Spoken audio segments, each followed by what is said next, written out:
Assalamualaikum warahmatullahi wabarakatuh. Om Swastiastu, salam kebajikan dan salam sejahtera bagi kita semua. Perkenalkan, nama saya Diota Prameswari Vijaya. Saya adalah dosen pengampu mata kuliah investasi dan pasar modal. Saya di Prodi S1 Akuntansi Universitas Pendidikan Ganesha.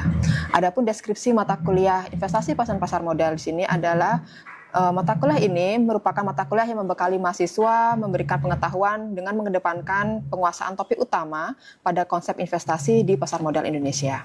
Mata kuliah ini bermanfaat bagi mahasiswa dalam pengambilan keputusan investasi serta memahami bagaimana mekanisme perdagangan di pasar modal Indonesia. Adapun beberapa topik pembahasan yang akan dibahas pada mata kuliah ini ada 10 topik. Yang pertama yaitu tentang konsep investasi, pasar modal dan proses go public, saham dan valuasinya, analisis teknikal.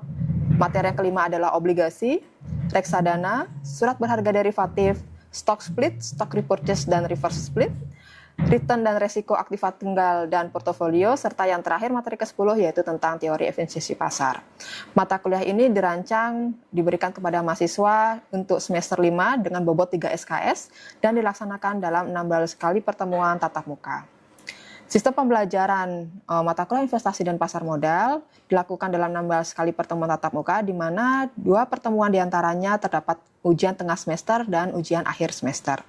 Metode pembelajaran yang digunakan yaitu ceramah dari dosen, berdiskusi dalam kelas dengan para mahasiswa, dan pembelajaran berbasis case-based learning. Pembelajaran juga dilakukan dengan memberikan penugasan di beberapa pertemuan. Kemampuan yang diharapkan dalam mata kuliah ini yang pertama adalah mahasiswa mampu menjelaskan konsep teoritis investasi di pasar modal Indonesia. Yang kedua adalah mahasiswa mampu menganalisis perkembangan investasi dan menyelesaikan permasalahan yang ada pada pasar modal di Indonesia. Dan yang terakhir adalah mahasiswa mampu mengaplikasikan konsep teoritis investasi dalam menghadapi perkembangan investasi di pasar modal Indonesia. Adapun penilaian dalam mata kuliah ini yaitu ada 60% proporsi untuk proses, 40% proporsi untuk produk. 60% proses terdiri dari 20% sikap dan partisipasi dan 40% penugasan. Sedangkan 40% produk terdiri dari 15% UTS dan 25% untuk ujian akhir semester. Selanjutnya, mari kita saksikan video pembelajaran mata kuliah ini yang ada di dalam kelas. Terima kasih atas perhatiannya. Akhir kata saya ucapkan wassalamualaikum warahmatullahi wabarakatuh. Om Santi Santi Om. Terima kasih. Selamat pagi semuanya.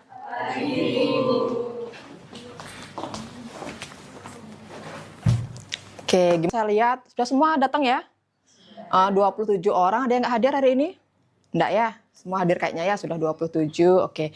Jadi sebelum kita mulai perkuliahan pada hari ini, ada baiknya mungkin kita berdoa dulu sesuai dengan keyakinan dan agama masing-masing supaya perkuliahan hari ini diberikan kelancaran ya. Dan apa yang mungkin saya nanti sampaikan di perkuliahan mungkin juga bisa disimpan gitu ya. Oke, kita mulai berdoa untuk kepercayaan dan agama masing-masing, berdoa dimulai.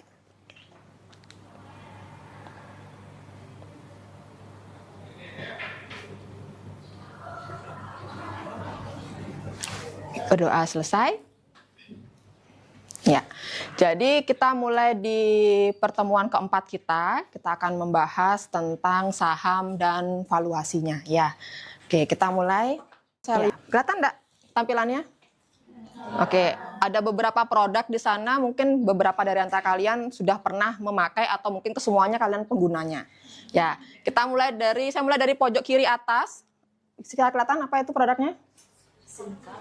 Ya, SIM card. SIM cardnya apa? Oke, XL. Ada yang pakai XL di sini? Oh ya, ada beberapa ya. Terus yang kedua, nah Indomie ini makanan khasnya mahasiswa, terutama di tanggal-tanggal tua seperti sekarang ya. Ada pengkonsumsinya? Ada. Oke, pasti adanya kalau yang ini ya. Terus berikutnya, Rinso. Ya, deterjen ya. Pernah pakai? Oke ya, atau mungkin kalian pakai dengan merek yang lain kan gitu ya, tapi kalau Rinso pasti sudah kenal semua. Terus ada, nah yang di atas yang warna coklat, apa nah? Oke, semen. Semen apa? Semen apa? SG, apa SG? Semen Gresik ya. Nanti siapa tahu ada tetangga yang bangun rumah, coba dilihat semennya kira-kira apa. Nah itu semen Gresik. Di bawahnya apa? Oke, Geri sudah pernah makan ya? Oke, sudah. Terus bawahnya, nah ini. Oke, KFC. Kalau di tanggal muda mungkin KFC ya. Kalau tanggal tua kita makan Indomie aja. Terus di atas ada apa? Oke, sari roti. Pernah makan ya? Oke. Yang bawah? Nah, Pertamina ini yang tidak akan tergantikan mungkin ya. Artinya semua dari kalian pasti konsumen dari Pertamina. Kalau yang lain mungkin kalian bisa cari produk alternatif. Tapi kalau Pertamina, karena dia termasuk perusahaan yang monopoli lah ya di Indonesia, kita masih pakai Pertamina. Terus yang paling pojok kiri? Oke, kertasidu. Biasanya kalau kalian ngeprint tugas ya, itu paling bawah kiri. Oke, emas. Emas apa? Oke, tahu ya Mas Antam? Udah punya? Oh, sudah ada yang belum. Oke. Nah, kalian sudah tahu produknya semua di sini. Tahu nggak nama perusahaannya? Oke. Dari ini ada sekitar berapa ya? 10 ya. Ada 10 produk di sini. Perusahaan apa yang kalian tahu yang memproduksi ini? Indomie, tahu? Oke, nama perusahaannya apa? Oke, Indofood. Apalagi yang kalian tahu? Rinso, Unilever. Oke, sering buka-buka ya bungkusnya gitu ya. Oke, apa lagi? Gary, Garuda apa? Oke, Garuda Food. Nanti kalau Garuda ada maskapai juga Garuda ya. Apa lagi yang kalian tahu? Apa? KFC, UKS. Apa nama perusahaannya? Oh, FKS. Oke, yang lain? Ya Pak, ada yang tahu? Pertamina, nama perusahaannya? Pertamina juga ya, oke. Nah, ternyata tidak semua produk mungkin kalian tahu, tapi nama perusahaannya yang mungkin belum tahu semua ya. Oke, jadi yang pertama produk XL itu ada namanya PT XL Axiata Tbk. Ya. Terus kalau Indomie tadi benar Indofood cuma belum lengkap. Yang lengkap adalah Indofood CBP Sukses Makmur Tbk. Lalu Rinso betul, Unilever, cuman kurangnya adalah Unilever Indonesia Tbk. Nah, semen ya, mungkin karena kalian belum bergelut dengan pertukangan ya. Jadi ada PT Semen Indonesia Tbk, Garuda Food betul tadi, cuman belum lengkap PT Garuda Food Putra Putri Jaya, dia nama lengkap perusahaannya. Lalu KFU yaitu PT Pabrik Kertas Ciwi Kimia Tbk. Oke, Ciwi ya. Nah, sudah tahu semua perusahaannya ini kan gitu ya. Nah, mungkin masih dikaitkan dengan materi minggu lalu tentang perusahaan Go Public gitu ya. Di antara semua ini mana yang bukan perusahaan Go Public? Ada yang tahu enggak? Mana di antara perusahaan ini, Mah? Kalau masih ingat pertemuan kita minggu lalu tentang perusahaan Go Public? Pertamina. Kenapa? Ya, karena di belakang namanya tidak ada TBK-nya, dia masih Persero. Jadi semua perusahaan adalah perusahaan yang terbuka. Ketika menjadi perusahaan yang terbuka, bisa nggak kita menjadi pemilik perusahaannya? Bisa. Dengan cara? Ya, membeli saham. Itulah topik yang kita bahas pada hari ini, yaitu tentang saham dan valuasinya. Jadi bagaimana kita bisa memiliki suatu perusahaan dengan membeli suatu saham. Yang pertama adalah saya harapkan mahasiswa mampu menjelaskan definisi saham dan jenis-jenis saham seperti apa. Lalu yang kedua adalah saya harapkan mahasiswa mampu menganalisis perbedaan dari jenis-jenis saham. Lalu yang ketiga adalah mahasiswa mampu mengimplementasikan tentang valuasi saham. Jadi nanti kita belajar topik pembahasan ini ya. Oke, yang pertama adalah apa itu saham? Ya, jadi kalau menurut definisi saham itu adalah bukti penyertaan atau kepemilikan seseorang gitu ya terhadap suatu perusahaan. Wujud saham memang adalah selembar kertas gitu ya, karena perusahaan yang berbentuk PT gitu ya, bukti kepemilikan modalnya itu adalah berupa lembar saham. Jadi semakin banyak modal yang kita setorkan, semakin banyak lembar saham yang kita dapatkan, maka proporsi kepemilikan kita juga akan semakin besar. Seperti itu saham ya. Lalu apa sih keuntungan membeli saham gitu ya?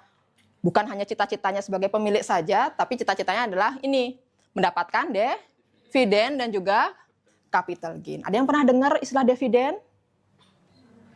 Pernah? Pernah ya, paling nggak pernah dengar dulu ya. Oke, capital gain pernah dengar? Belum, oke, baru sekarang. Ada yang mungkin tahu, yang sudah pernah dengar, ada yang mungkin bisa menyampaikan. Kira-kira dividennya apa? Ya, silakan. Ya, dividen. Dividen itu adalah keuntungan perusahaan yang dibagikan kepada pemilik saham. Oke, betul. Keuntungan yang dimiliki dividen. Labanya dibagikan kepada pemegang saham itu disebut dengan dividen. Kalau capital gain, ada yang tahu? Pernah dengar istilah capital gain? Ya, silakan Vina. Capital gain itu merupakan keuntungan yang diperoleh pemilik saham karena menjual sahamnya dengan harga yang lebih tinggi daripada harga saat membelinya. Oke, ya. Jadi keuntungan yang didapatkan karena selisih harga saham. Jadi kita beli saham dengan harga yang lebih murah, kita jual dengan harga yang lebih tinggi. Nah, itu yang disebut dengan capital gain. Jadi ada dua keuntungannya. Nah, perbedaannya apa? Kalau kita ingin mendapatkan dividen, maka kita harus memiliki saham tersebut dalam waktu jangka panjang. Karena pembagian dividen itu biasanya adalah di awal tahun, karena perusahaan baru tahu labanya berapa itu adalah di akhir tahun ketika membuat laporan keuangan. Ya, jadi perusahaan membuat laporan keuangan di akhir tahun, sudah tahu labanya berapa, nah dia akan dibagikannya biasanya di awal tahun berikutnya. Tapi kalau capital gain itu tergantung dari investor. Jadi misalnya saya beli saham hari ini gitu ya dengan harga misalnya Rp1.000 gitu ya. Lalu saya jual, oh karena besoknya ternyata harga sahamnya naik jadi 5.000, saya jual. Nah, selisih antara harga jual dengan harga beli tersebut itulah yang disebut dengan capital gain. Seperti itu, ya. Lalu berikutnya. Nah, apa sih fasilitas atau hak hukum ketika seorang investor dia memiliki saham atau jadi pemegang sahamnya? Yang pertama adalah dia punya kendali atas perusahaan. Ya. Jadi ketika kalian nanti menjadi pemegang saham, maka kalian punya kendali atas perusahaan. Misalnya, menentukan arah kebijakan perusahaan. Jadi apakah perusahaan mau membuat produk baru, ekspansi pasar misalnya. Nah, itu yang menentukan arah kebijakan itu adalah pemegang saham, terutama pemegang saham mayoritas gitu ya. Di pemegang saham yang lama. Jadi pemegang saham yang lama punya hak untuk membeli kembali saham perusahaan tersebut. Misalnya ada perusahaan Unilever gitu ya, dia sudah menerbitkan saham, lalu dia karena kekurangan modal, dia menerbitkan saham kembali. Nah, ketika dia menerbitkan saham baru lagi, dia akan menawarkan dulu kepada pemegang-pemegang saham yang lama atau saham sebelumnya. Itu disebut dengan hak preemptif. Ya. Lalu yang ketiga, hak preemptif ini ada dua, kayak tadi ya. Jadi dia membeli saham baru gitu ya. Gunanya apa? Yang pertama adalah untuk mencegah manajemen supaya tidak terlalu banyak mengeluarkan saham. Apa resikonya kalau manajemen terlalu banyak mengeluarkan saham? Takutnya dia diambil alih oleh perusahaan yang lain. Karena yang membeli saham boleh siapa saja, kan gitu ya, karena dia terbuka, dia go public. Tapi kalau dia tertutup, ya memang tidak bisa dibeli oleh siapapun, seperti itu. Lalu yang kedua adalah untuk melindungi nilai dari si pemegang saham yang lama. Jadi supaya tidak diambil alih, kalau misalnya saya sebagai pemegang saham mayoritas, saya nggak diambil alih, digantikan posisinya oleh orang lain. Nah, itu makanya saya beli saham yang baru, seperti itu. Ya. Oke, terus berikutnya. Nah, jenis-jenis saham. Nah, jenis-jenis saham ada dua. Yang pertama adalah berdasarkan cara peralihannya. Yang kedua adalah berdasarkan kemampuan hak klaimnya. Ya, jadi berdasarkan cara peralihannya ada dua. Ada yang disebut dengan bearer stock, ada yang disebut dengan preferred stock. Gitu ya. Bearer ini maksudnya gimana? Saham, tadi kan ada sertifikat ya, suratnya ya. Nah, itu tidak ada namanya. Gitu ya. Jadi siapapun yang memegang sertifikat ini dialah pemilik saham. Nah, bearer stock ini biasanya dimiliki oleh investor-investor yang ada di pasar modal, yang ada di bursa. Karena kepemilikannya berubah-ubah. Oh, sekarang saya beli, besok misalnya saya jual, berpindah kepada investor yang lain. Maka saham yang berpindah ini tidak ada tulis namanya. Berbeda dengan register stock. Kalau register stock, dia ada namanya. Misalnya saya beli, saya akan pasang namanya saham atas nama Ibu Diota Prameswari Wijaya. Nah, ada tulisan namanya. Jadi yang boleh nanti menjual harus atas nama saya, tidak boleh atas nama orang lain. Tapi kalau bearer stock boleh, selama dia memegang sertifikat saham. Tapi kalau register tidak bisa. Nah, biasanya kalau yang register ini adalah untuk pemegang saham yang dominan atau yang mayoritas. Dia membeli dalam jumlah yang banyak. Kalau beli yang jumlahnya kecil, belinya melalui Bursa Efek Indonesia, di pasar sekunder, nah itu dia masuknya ke yang bearer stock, gitu ya. Makanya kadang saham ini bisa digunakan untuk mahar pernikahan, gitu ya, diwariskan ke anak cucu. Itu karena apa? Tidak ada namanya, jadi diserahkan saja dia seperti itu. Dan biasanya jumlahnya relatif lebih kecil. Lalu yang kedua adalah berdasarkan kemampuan hak klaimnya. Nah, ini mungkin pernah kalian dengar di mata kuliah akuntansi keuangan ya, karena prasyarat mata kuliah ini kan akuntansi keuangan. Ada saham biasa, ada saham preferen. Ada masih ingat bedanya apa saham biasa dengan saham preferen? Kalau saham biasa, dia kepemilikannya tadi itu dia punya hak klaim, dia akan terlibat dalam RUPS, gitu ya. Sedangkan kalau yang preference stock, kepemilikan sahamnya, dia akan mendapatkan hak istimewa. Hak istimewanya apa? Dividennya kumulatif. Jadi kalau misalnya tahun ini tidak dibayarkan, dia boleh punya menagih di tahun depan, misalnya seperti itu. Terus bisa juga dikonversi dari saham preference ke saham biasa, itu juga bisa. Lalu kemudian misalnya ketika perusahaan bangkrut, ya, dilikuidasi, maka yang diutamakan pengembalian modalnya adalah saham preference, baru kemudian saham biasa. Makanya dikatakan saham preference punya hak istimewa. Cuman kelemahannya apa? Kelemahannya dia tidak punya hak suara di RUPS. Jadi kalau kalian ingin memegang kendali perusahaan, ingin menentukan arah kebijakan perusahaan, maka belilah saham biasa, jangan saham preference. Tapi kalau kalian tujuan membeli sahamnya adalah untuk mendapatkan keuntungan dividen, nah carilah yang saham preference karena dia kumulatif. Tahun ini tidak dibagikan, tahun depan dibagikan, nah 2 tahun dia pasti akan dibagikan. Tapi kalau saham biasa tidak. Kalau tahun ini tidak dibagikan dividen, ya dia tidak akan mendapatkan. Tahun depan dibagikan, ya tahun depan baru didapatkan dividen, seperti itu. Makanya saham preference ini dia bersifat punya hak istimewa, gitu ya. Oke, nah berikutnya adalah valuasi saham. Ada beberapa pendekatan dan nilai nanti yang kita pakai untuk menilai. Jadi valuasi ini sebenarnya adalah menilai saham. Ya, yang pertama adalah nilai buku. Yang kedua adalah nilai pasar, ada nilai intrinsik, nanti ada pendekatan pair, gitu ya. Ada pendekatan nilai wajar. Nah, berikutnya yang pertama adalah nilai buku dulu. Mungkin pernah Bu. Lalu dia menerbitkan 100 lembar saham, gitu ya. Dia menerbitkan 100 lembar saham. Maka nilai bukunya untuk saham tersebut berapa? Nah, berarti Rp100. Jadi nilai buku untuk perusahaan tersebut, 1 lembarnya itu adalah Rp100. Maka ketika perusahaan punya nilai buku yang besar, maka pasti biasanya adalah modalnya atau aset yang dimilikinya dia lebih besar. Gitu ya. Tapi semakin banyak lembar sahamnya juga mempengaruhi nilai buku. Jadi ini nilai yang tertera di sertifikat saham. Nah, ketika dijual kepada publik, dijual kepada pasar sekunder, ada namanya nilai pasar. Nah, nilai pasar ini ya berfluktuatif, per detik bisa berubah. Ya, jadi misalnya jam 8 pagi dia harga sahamnya Rp1.000, mungkin nanti jam 9 pagi berubah lagi jadi 1.200. Mungkin nanti turun lagi siang jadi 900. Itu bisa berubah-ubah.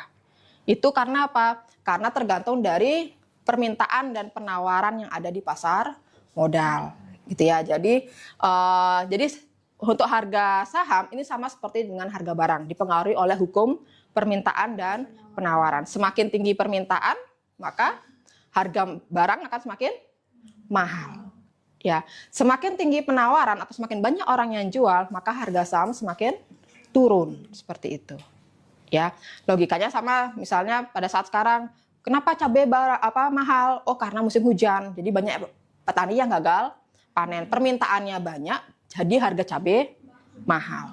Harga saham juga sama. Harga saham kenapa kok tinggi? Misalnya nilai bukunya Rp100, tapi bisa dijual di pasar misalnya dengan harga misalnya Rp10.000 per lembar saham. Kenapa kira-kira? Kenapa orang banyak sekali berminat membeli saham tersebut?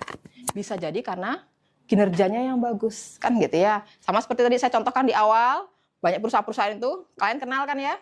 Ya, karena apa? Perusahaannya sudah tahu, sudah famous lah ya, sudah terkenal, produknya juga sudah terkenal, gitu ya.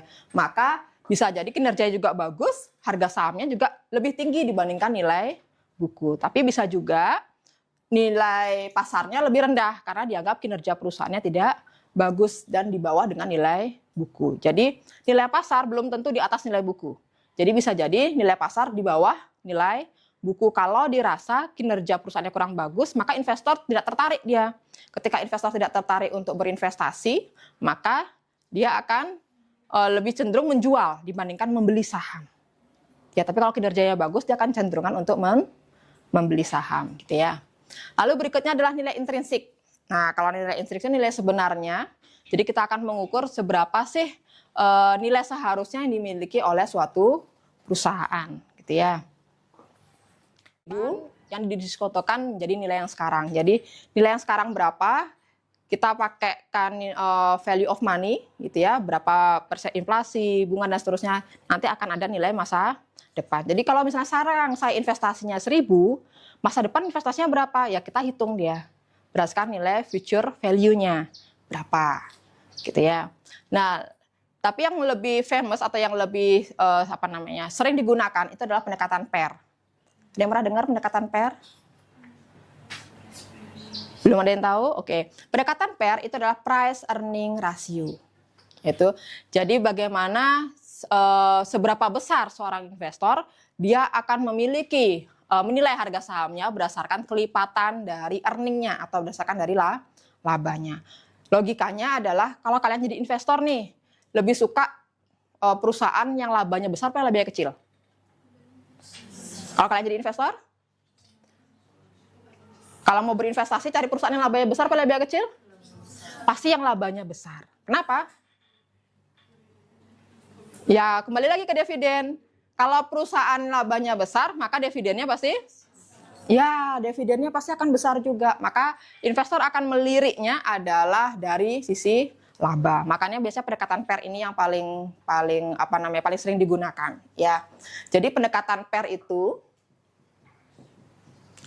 adalah laba setelah pajak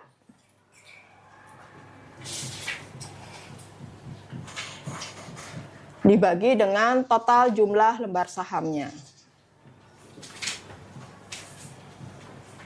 Jadi semakin berlipat-lipat keuntungan yang didapatkan oleh investor, gitu ya, maka investor akan semakin senang dia dengan perusahaan tersebut.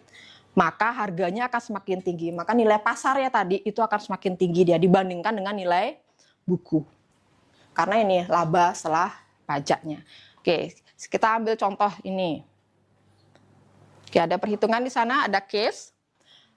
Ada PT namanya PT Maharani Utama, dia mencatat pada tahun 2007 memperoleh earning after tax atau laba setelah pajak itu adalah sebesar 200 juta.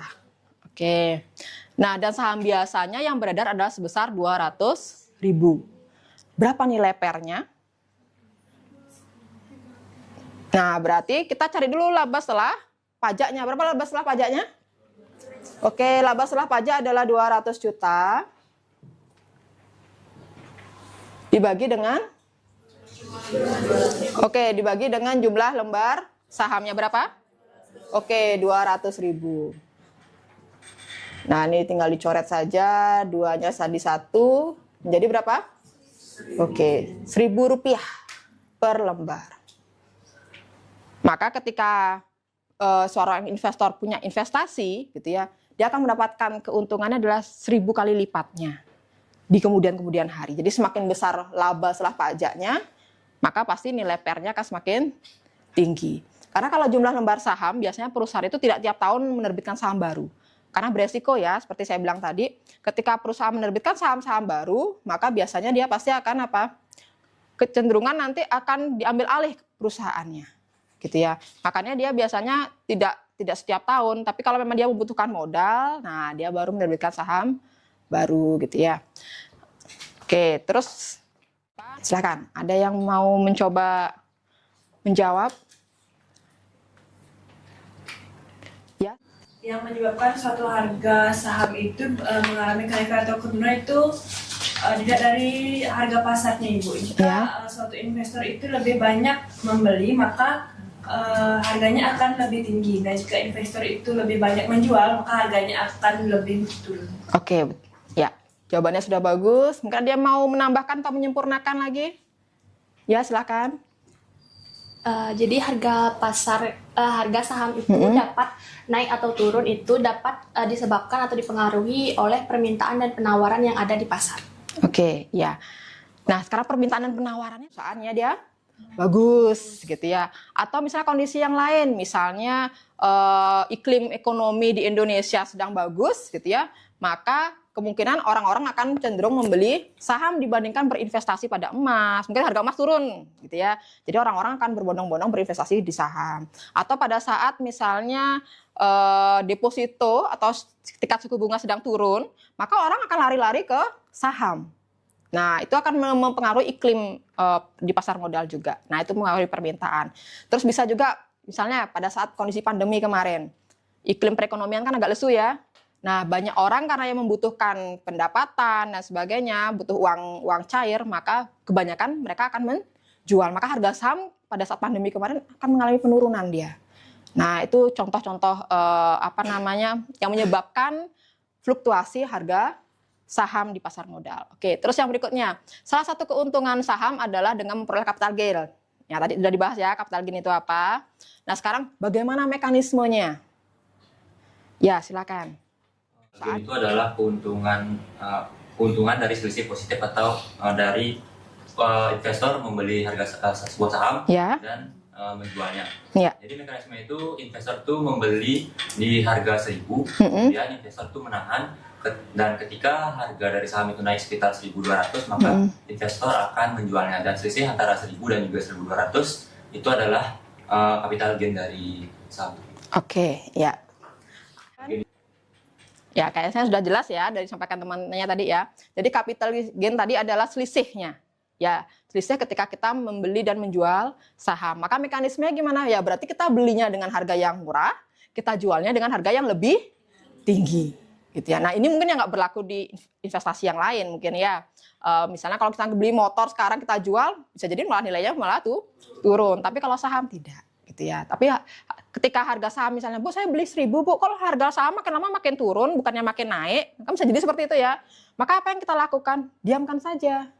Jangan buru-buru dijual. Kalau dijual malah kita rugi. Diamkan aja dulu, nanti di terakhir kita gitu untuk pertemuan pada hari ini, nanti di buku nanti bisa kalian baca lebih lengkap lagi di sana dan ada latihannya. Nanti bisa kalian coba latihannya di rumah. Nanti minggu depan di pertemuan berikutnya kita bahas. Seperti itu ya.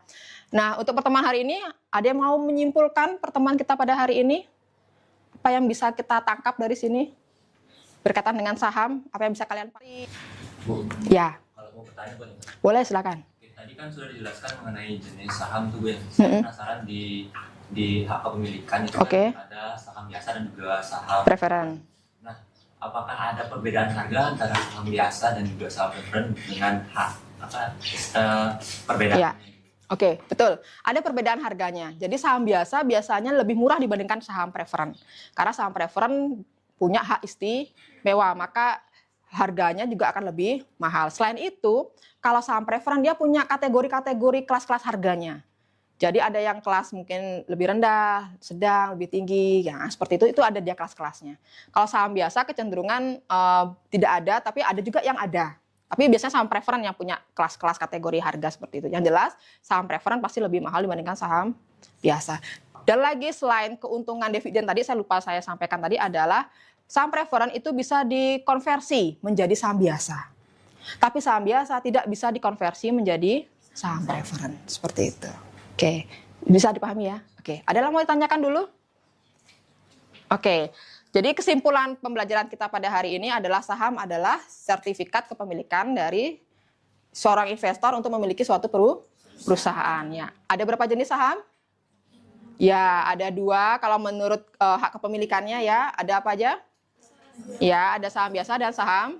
Oke, saham preferen betul. Lalu dilihat dari kepemilikan namanya, ada yang bearer stock. Ya, ada yang register stock. Oke, saya rasa sudah bisa dipahami ya materi hari ini ya. Oke, kalau sudah saya akhiri pertemuan kita pada hari ini. Kita lanjutkan lagi minggu depan. Selamat pagi semuanya. Ya, terima kasih.